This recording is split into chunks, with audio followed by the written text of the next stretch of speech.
ഉദ്യോഗാർത്ഥികളെ, ഈ അടുത്ത സമയത്ത് പാർലമെൻറ്റിൽ അവതരിപ്പിച്ച് പാസാക്കിയ ഒരു നിയമത്തെക്കുറിച്ചാണ് ഇന്ന് ഞാൻ പറയുന്നത്. The public examination prevention of unfair means bill 2024, anti cheating bill എന്ന പൊതുവിൽ പേരിൽ അറിയപ്പെടുന്നു. ഉദ്യോഗാർത്ഥികൾക്കും വിദ്യാർത്ഥികൾക്കും ഈ നിയമം എങ്ങനെ ബാധകമാകുന്നു എന്നതിനെക്കുറിച്ചൊരു ചെറിയ വിശദീകരണമാണ് ഞാൻ ഈ വീഡിയോയിലൂടെ നൽകുന്നത്. അനേക വർഷങ്ങളായി നമ്മൾ കേട്ടുകൊണ്ടിരിക്കുന്ന കാര്യങ്ങളാണ് മത്സര പരീക്ഷകളിലുള്ള ചീറ്റിംഗ് കഥകൾ. ഇത് വർഷങ്ങളായി കേട്ടിട്ടുണ്ട്. ഞാനൊക്കെ പരീക്ഷകൾക്ക് പഠിക്കുന്ന കാലഘട്ടത്തിലും ഇത്തരം വാർത്തകൾ കേട്ടിട്ടുണ്ട്. മാസായിട്ടും എക്സാമിനേഷൻ റിഗ് ചെയ്യുക, ഇതൊക്കെ പൊതുവിൽ അന്ന് നോർത്ത് ഇന്ത്യയിലാണ് അധികമായി നടന്നതായി കേട്ടിട്ടുള്ളത്. ഇതുകൊണ്ട് കഷ്ടത അനുഭവിക്കുന്നത് പരീക്ഷകൾക്ക് ആത്മാർത്ഥതയോടെ പഠിക്കുന്ന വിദ്യാർത്ഥികൾക്കും ഉദ്യോഗാർത്ഥികൾക്കുമാണ്. അവർ അവരുടെ സമയം പൂർണ്ണമായും ഹോമിച്ച് 100% കമ്മിറ്റഡായിട്ട് പഠിച്ച് പരീക്ഷ എഴുതാൻ ചെല്ലുമ്പോൾ അവിടെ ഒരു അൺലെവൽ പ്ലേയിങ് ഫീൽഡ് ഉണ്ടാകും. കാരണം തെറ്റായ മാർഗത്തിലൂടെ പരീക്ഷാ രീതികളെ സ്വാധീനിച്ച് ഇന്നെലിജിബിളായിട്ടുള്ള ആൾക്കാർ പരീക്ഷയിൽ വിജയം വരിക്കുന്നതായി കാണുന്നു. ഇത് വിദ്യാർത്ഥികൾക്കും ഉദ്യോഗാർത്ഥികൾക്കും തീർത്തും നിരാശ നൽകുന്ന ഒരു കാര്യമാണ്. അവരോട് കാണിക്കുന്ന ഏറ്റവും വലിയൊരു അനീതിയാണ്. ഇത് തടയുന്നതിനായി ഇപ്പോൾ തന്നെ നിയമങ്ങളൊക്കെ ഉണ്ട്, IPCയിൽ നിയമങ്ങളൊക്കെ ഉണ്ട്. എങ്കിൽ കൂടെ ഇന്ത്യൻ പാർലമെൻറ്റ് തന്നെ തീരുമാനിക്കുന്നു ഇത്തരം സംഭവങ്ങൾ ഇനി ഉണ്ടാകാൻ പാടില്ല. അതിനൊരു cognisable, non bailable, non compoundable offence ആക്കി മാറ്റുന്നു. പാർലമെൻറ്റ് തന്നെ ഓൾ ഇന്ത്യ ലെവലിൽ ഒരു നിയമം ഉണ്ടാക്കുന്നു. ആ നിയമത്തിൻ്റെ പേരാണ് the public examination prevention of unfair means act 2024. ഈ ബില്ലിൻ്റെ പരമമായ ഉദ്ദേശം എന്ന് പറയുന്നത് ടു ബ്രിങ് ഇൻ ട്രാൻസ്പെറൻസി, സുതാര്യത കൊണ്ടുവരിക, ടു ബ്രിങ് ഇൻ ഫെയർനെസ്, ഒരു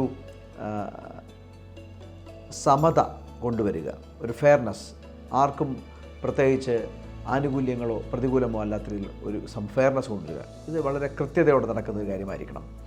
അതുപോലെ റീഅഷ്വറിങ് ദ യൂത്ത്, ഇനി ഇങ്ങനെ സംഭവം ഉണ്ടാവില്ല, നിങ്ങൾ എഴുതുന്ന പരീക്ഷകൾ സുതാര്യമായിരിക്കും എന്ന ഒരു അഷ്വറൻസ്, റീഅഷ്വറൻസ് വിദ്യാർത്ഥികൾക്ക് ഉദ്യോഗാർത്ഥികൾക്ക് കൊടുക്കുക എന്ന ലക്ഷ്യമാക്കിയാണ് ഇത് കൊണ്ടുവരുന്നത്, ഈ ബില്ല് കൊണ്ടുവന്നിരിക്കുന്നത്.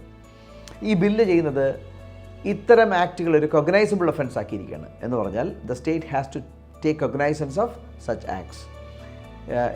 കണ്ടിട്ട് കാണാതെ അടിച്ചു പോകാൻ പറ്റില്ല, സ്റ്റേറ്റ് കേസെടുത്തിരിക്കും. ഇത് നോൺ ബെയിലബിളാണ്, ജാമ്യം കിട്ടില്ല. നോൺ കോമ്പൗണ്ടബിളാണ്, പണമടച്ച് ഇതിൽ നിന്ന് ഒഴിവാക്കാൻ പറ്റില്ല, ശിക്ഷ അനുഭവിച്ചേ പറ്റുള്ളൂ. മിനിമം 3 കൊല്ലം, പിടിക്കപ്പെട്ടാൽ മിനിമം 3 കൊല്ലം, മാക്സിമം 5 കൊല്ലം തടവുണ്ടാകും. പെനാൽറ്റി 10 ലക്ഷം മുതൽ 1 കോടി രൂപ വരെ പെനാൽറ്റി അടയ്ക്കേണ്ടി വരും. ഇതിൽ ഈ പരീക്ഷയുടെ അട്ടിമറിക്കുന്നതിൽ നോക്കൂ, സിസ്റ്റത്തെ അട്ടിമറിക്കുന്നു, ക്വസ്റ്റ്യൻസ് ലീക്ക് ചെയ്യുക, ആൻസർ കീസിൽ മാനിപ്പുലേഷൻ നടത്തുക, OMR ഷീറ്റിൽ മാനിപ്പുലേഷൻ വരുത്തുക. ഇതിനൊക്കെ എക്സാമിനേഷനൊക്കെ കുട്ടികളെ പഠിപ്പിക്കുന്ന ട്രെയിനിങ് സെൻറ്റേഴ്സ് വരെ ഇതിൻ്റെ ഭാഗമാകുന്ന വാർത്തകൾ നമ്മൾ IIT JEE പരീക്ഷയിലൊക്കെ കേട്ടു. ഇതുപോലെ സ്റ്റാഫ് സെലക്ഷൻ കമ്മീഷൻ പരീക്ഷകളിൽ വ്യാപകമായിട്ട് പരീക്ഷയുടെ റിസൾട്ട് റദ്ദ് ചെയ്യേണ്ടി വരുന്നതായിട്ടുള്ള കഥകൾ നമ്മൾ കേട്ടു. ഇതെല്ലാം ഒഴിവാക്കാനായിട്ടാണ് ഇത്തരം ശക്തമായ ഒരു നിയമം രാജ്യത്ത് പാസ്സാക്കിയിരിക്കുന്നത്. അത് ഏവർക്കും, വിദ്യാർത്ഥികൾക്കും ഉദ്യോഗാർത്ഥികൾക്കും ഒരുപോലെ ആശ്വാസമേകുന്ന, പ്രതീക്ഷ നൽകുന്ന കാര്യമാണ്.